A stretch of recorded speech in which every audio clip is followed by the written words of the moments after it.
Hello, I'm Clara Najokolai, and I'm offering MSc Communication and International Marketing. We want to look at globalization and its managerial implications. This is under the course Current Issues in International Business. So some of the highlights to which I'll be looking at in this presentation is the opportunities and challenges that globalization presents to managers, its effects on culture, ethics, competition, and innovation, and then some relevant company and industry examples. Then finally, I'll look at how these insights shape my personal approach to management.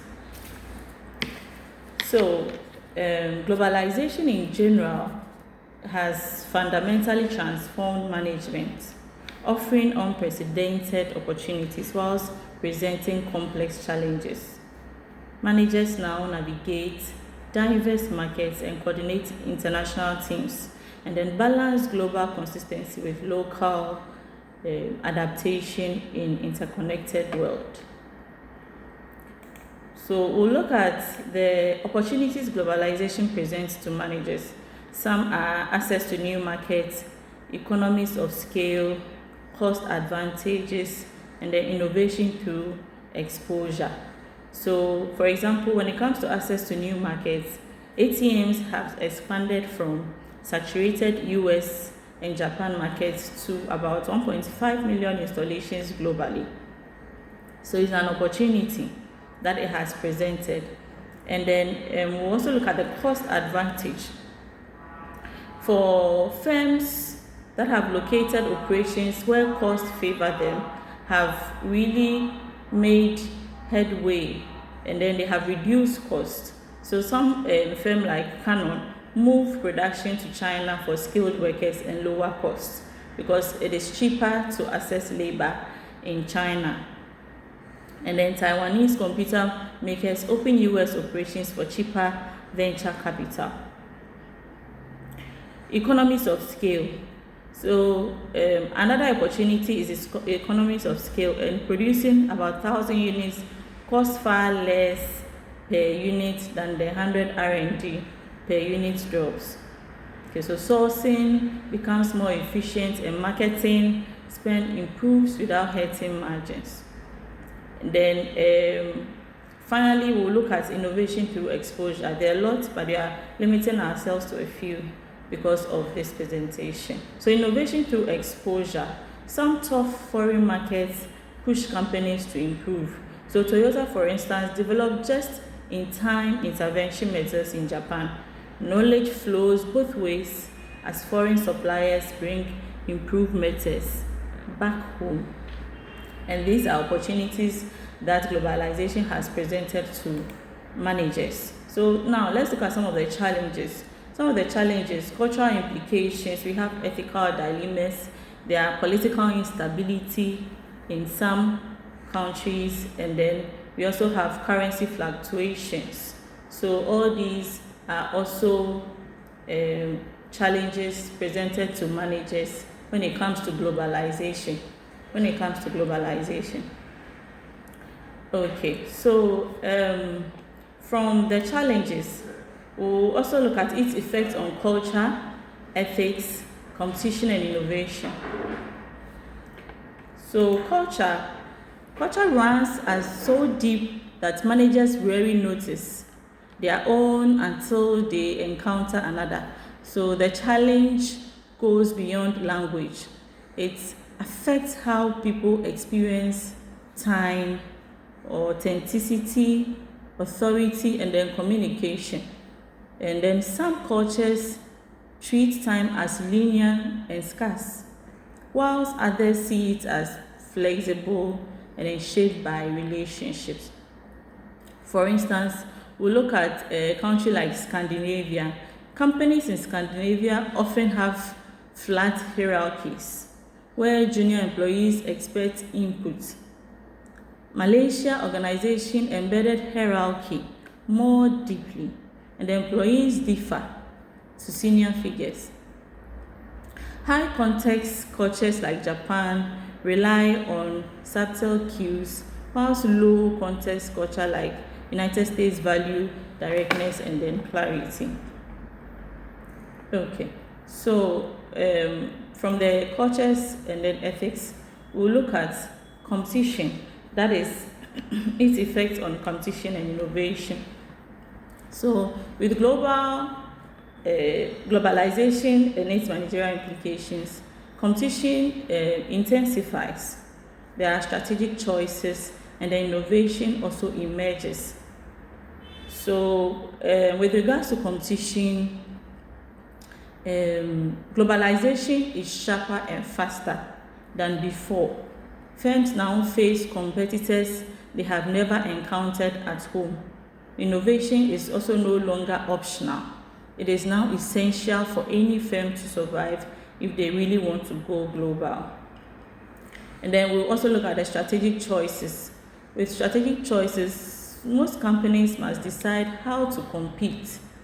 Okay, so you would have to come up with your strategy on how to compete with other firms that are producing similar products or offering similar services as you are doing.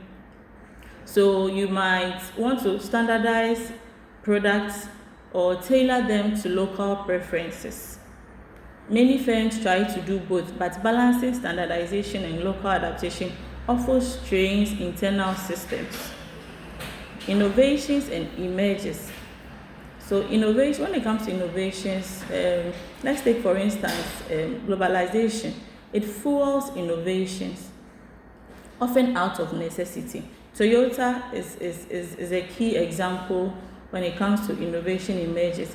So Toyota just-in-time manufacturing arose in Japan under the pressure to compete effectively and now influences production worldwide. So that's for competition and innovation in the global market.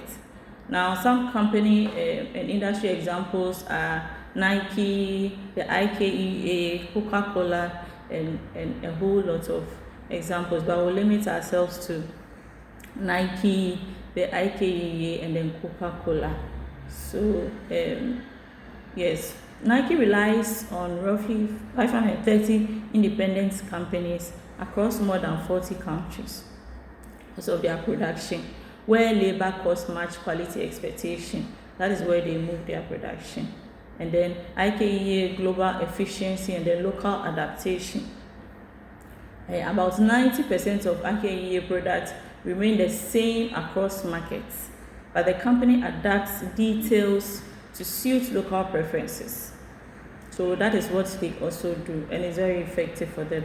Then Coca-Cola, on the other hand, also has a multi-domestic strategy where they can tailor products to regional tastes. For example, in Japan, in Georgia, and Thailand. And in France, there are some global corporations operates with entirely different brand portfolios, respecting that consumer preferences differ sharply across markets. So that's some company and industry examples. So we look at now the reflection on managing in the global environment. So with the reflection, if you want to manage in a global environment, some of the things you look out for are cultural competency, which is very fundamental, is a foundation to managing the global environment. We look at ethical leadership, which matters more, and then innovation through diversity is also a key indication that you are going to succeed in the global environment if you take it seriously. And then also intellectual humility and strategic clarity. They are all reflections on managing in the global environment. So to conclude with, I'll say that globalization has permanently changed what it means to manage. The opportunities are real, expanding markets, innovations through diversity and reducing costs. But then the challenges are just as persistent. the challenges are persistent. Managers face cultural misunderstanding, sometimes ethical dilemmas, political uncertainties, and then relentless competition. So my key take home is based on 3 points. Looking at dynamic advantage, balancing, which is very key, and then ethics and efficiency. So if companies take these 3 things into consideration when it comes to globalization, managing through globalization, or globalization in management, they will not have much difficulty in succeeding in these areas. The deeper lesson for me is that managing globally requires more than technical skill. It demands strategic clarity combined with cultural humility. The best managers now, they know how much they will never compromise, but remain open to how those principles apply in different contexts. Thank you.